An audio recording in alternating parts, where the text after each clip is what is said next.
दोस्तों, एक scene imagine कीजिए। साल है 1954। एक आदमी अपनी कार में बैठा है। कार पुरानी है। वो आदमी 52 साल का है, 52 इयर्स का। उसके चेहरे पर झुर्रियां हैं। उसकी हेल्थ खराब है। उसे डायबिटीज़ है, आर्थराइटिस है। उसकी बैंक स्टेटमेंट में सेविंग्स के नाम पर कुछ नहीं बचा है। वो एक सेल्समैन है। वो पिछले 30 साल से सड़क पर है। कभी पेपर कप्स बेचता है, कभी फोल्डिंग टेबल्स बेचता है, कभी मिल्कशेक मिक्सर्स बेचता है। उसकी वाइफ उससे नफरत करती है। वो कहती है, रे अब बस करो, नौकरी ढूंढो और रिटायर हो जाओ। दुनिया की नज़रों में वो आदमी एक फेलियर है। लेकिन उस आदमी के अंदर एक आग जल रही है। एक भूख है जो शांत नहीं हो रही। वो मानता है कि उसका बिग ब्रेक बस अगले मोड़ पर है। उसका नाम है रे क्रॉक। लोग सोचते हैं मैकडॉनल्ड्स रोनाल्ड मैकडॉनल्ड ने बनाया था या मैकडॉनल्ड ब्रदर्स ने बनाया था। गलत। मैकडॉनल्ड्स एक कॉन्सेप्ट था, एक आइडिया था। लेकिन उस आइडिया को ग्लोबल रिलीजन बनाया रे क्रॉक ने। इस प्रोसेस में उसने दोस्ती तोड़ी, उसने वादे तोड़े, उसने असली फाउंडर्स को उनके ही नाम से बेदखल कर दिया। उसने अपनी वाइफ को छोड़ा। उसने कहा, अगर मेरा कॉम्पिटिटर डूब रहा हो तो मैं उसके मुंह में पानी का पाइप डाल दूंगा। ये कहानी एक नाइस गाय की नहीं है। ये कहानी एक मॉन्स्टर की है। एक ऐसा मॉन्स्टर जिसके बिना कैपिटलिज्म एग्जिस्ट नहीं कर सकता। ये कहानी है परसिस्टेंस की। आज हम देखेंगे कि कैसे एक 52 साल के फेल सेल्समैन ने दुनिया के सबसे बड़े फूड एम्पायर की नींव रखी। Let's begin. Chapter 1, the piano man, the art of the hustle.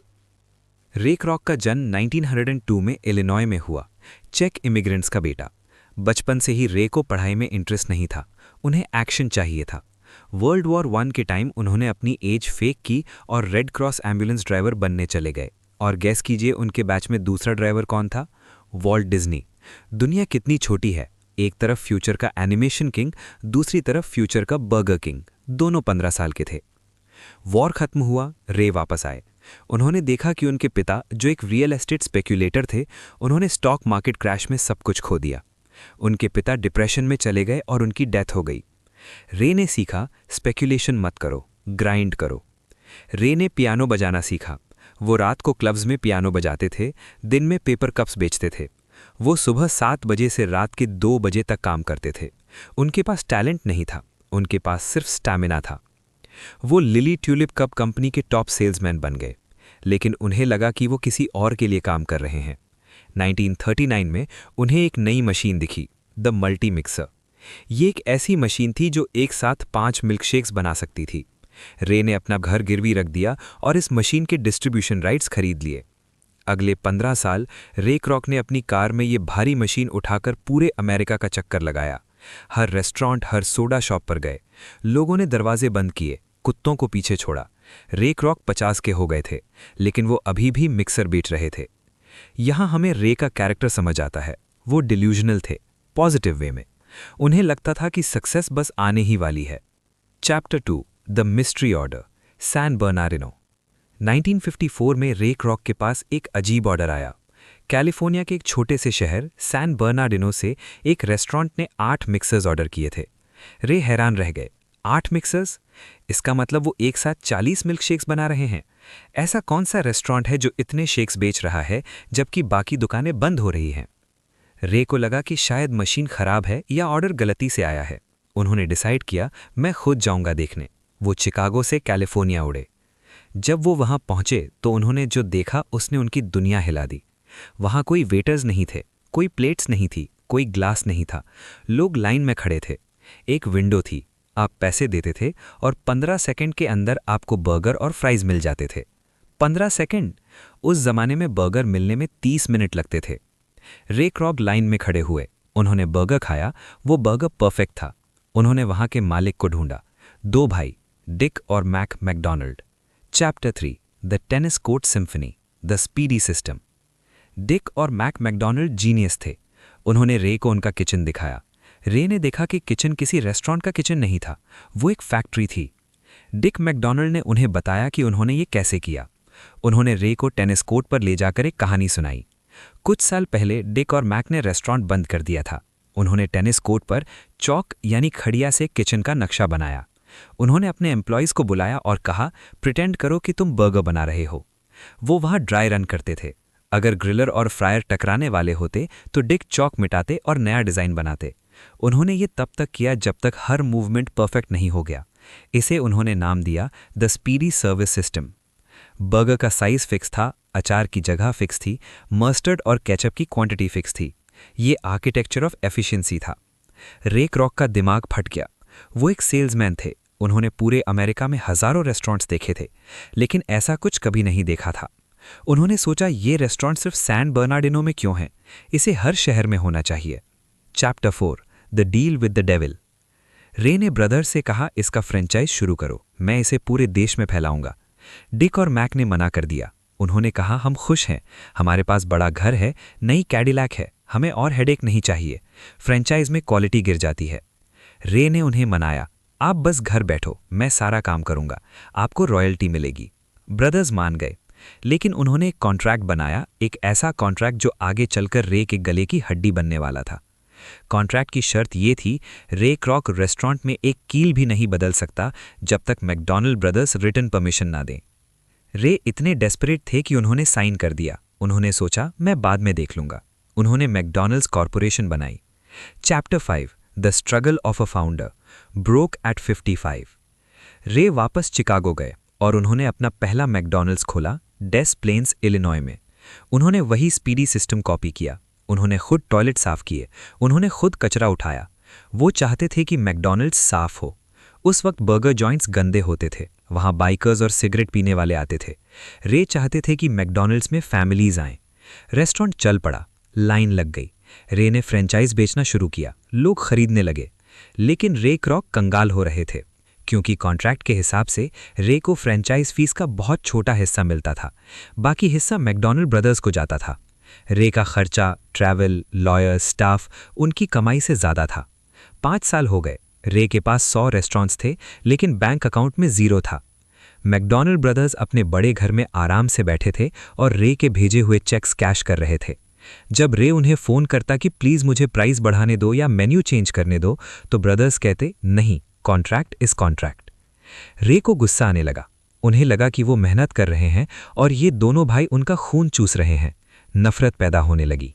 Chapter 6 the pony, the car that ate Ford. Shipyard के बाद चुंग को लगा cars. Ford motor company Korea में हुंडई के साथ पार्टनरशिप करती थी। चुंग चाहते थे कि हुंडई अपनी कार बनाए। फोर्ड ने मना कर दिया। उन्होंने कहा, तुम्हारे पास इंजन टेक्नोलॉजी नहीं है। चुंग ने फोर्ड से रिश्ता तोड़ दिया। उन्होंने कहा, हम अपना इंजन खुद बनाएंगे। उन्होंने इंजीनियर्स को इटली भेजा डिज़ाइन सीखने, जापान भेजा इंजन सीखने। 1975 में उन्होंने लॉन्च की हुंडई पोनी, कोरिया की पहली कार। ये कार परफेक्ट नहीं थी, लेकिन ये सस्ती थी और मजबूत थी। चुंग ने इसे दुनिया भर में एक्सपोर्ट किया। अमेरिका में जब हुंडई गई तो लोग हंसे, ये सस्ती कार है। लेकिन चुंग ने वही स्ट्रैटेजी यूज़ की जो उन्होंने ब्रिज में की थी, वारंटी। उन्होंने 10 साल की वारंटी दी। इसने अमेरिकन्स का ट्रस्ट जीत लिया। Chapter 7 the impossible harbour, Jubail, Saudi Arabia. Saudi Arabia को एक बड़ा पोर्ट बनाना था, जुबाइल इंडस्ट्रियल हार्बर। ये 20th सेंचुरी का सबसे बड़ा कंस्ट्रक्शन प्रोजेक्ट था। Budget $930 million. दुनिया की बड़ी कंपनीज, अमेरिकन, यूरोपियन डर रही थीं, क्योंकि वहां गर्मी 50 डिग्रीज थी, कोई इंफ्रास्ट्रक्चर नहीं था।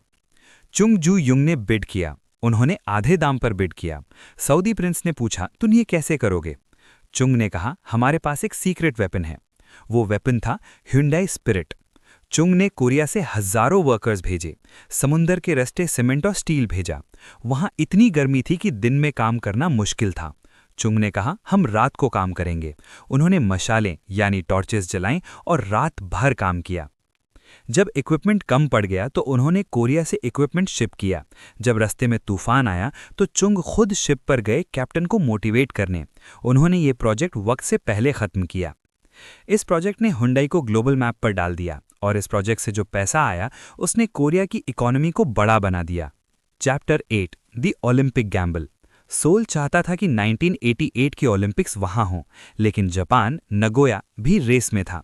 दुनिया जापान को सपोर्ट कर रही थी, क्योंकि कोरिया गरीब और अनस्टेबल था। कोरियन गवर्नमेंट ने हार मान ली थी, लेकिन चुंग जू युंग जो ओलंपिक बिड कमेटी के चेयरमैन थे, उन्होंने कहा हम जीतेंगे। वो जर्मनी गए जहां वोटिंग होनी थी। उन्होंने हर डेलीगेट के होटल रूम में फ्लावर्स भेजे। वो हर डेलीगेट से पर्सनली मिले। उन्होंने उन्हें कोरिया की प्रोग्रेस की कहानी सुनाई। उन्होंने इमोशनल कनेक्शन बनाया। जब वोटिंग हुई तो सोल जीत गया 52-27। चुंग जू युंग ने अकेले दम पर ओलंपिक्स कोरिया में लाए। इसने कोरिया की इमेज बदल दी।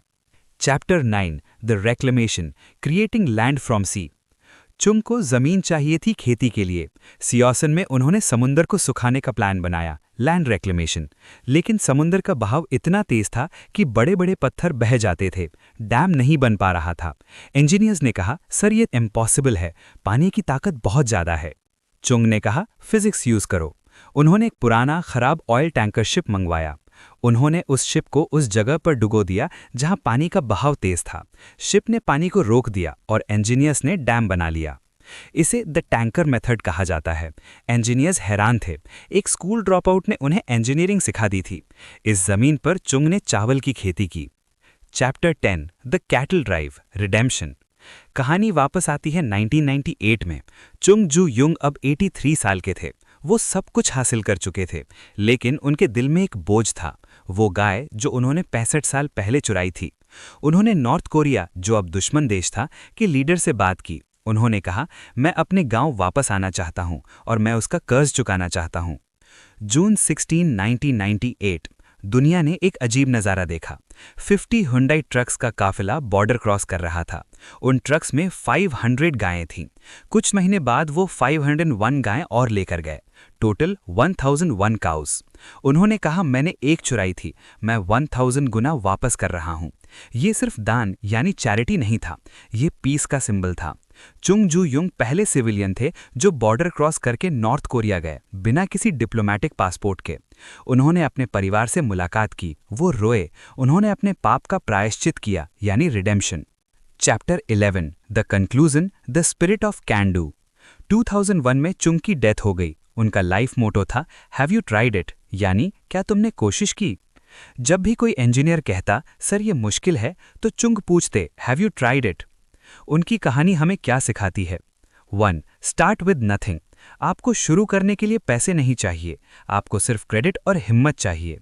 501 के नोट से शिपयार्ड बन सकता है। 2. Adversity is training. खटमल से सीखो, रास्ता ब्लॉक हो तो नया रास्ता ढूंढो। 3. National pride. चुंग सिर्फ पैसे के लिए काम नहीं करते थे, वो कोरिया के लिए काम करते थे। उनका सक्सेस देश का सक्सेस था। 4. रिडेम्पशन। आप लाइफ में गलती कर सकते हैं, जैसे गाय चुराना, लेकिन आप उस गलती को सुधार भी सकते हैं। आज जब आप हुंडई की कार देखते हैं या बड़ा शिप देखते हैं, तो याद रखिए उस लड़के को जो ट्रेन की टिकट के लिए चोरी करने पर मजबूर था। उसने अपनी किस्मत खुद लिखी। आपका शिपयार्ड कहाँ है? आपका 501 बिल क्या है? ढूंढिए उसे। और अगर कोई कहे कि ये इम्पॉसिबल है, तो उनसे पूछिए हैव यू ट्राइड इट। रुकिए मत, कीप बिल्डिंग। जय हिंद।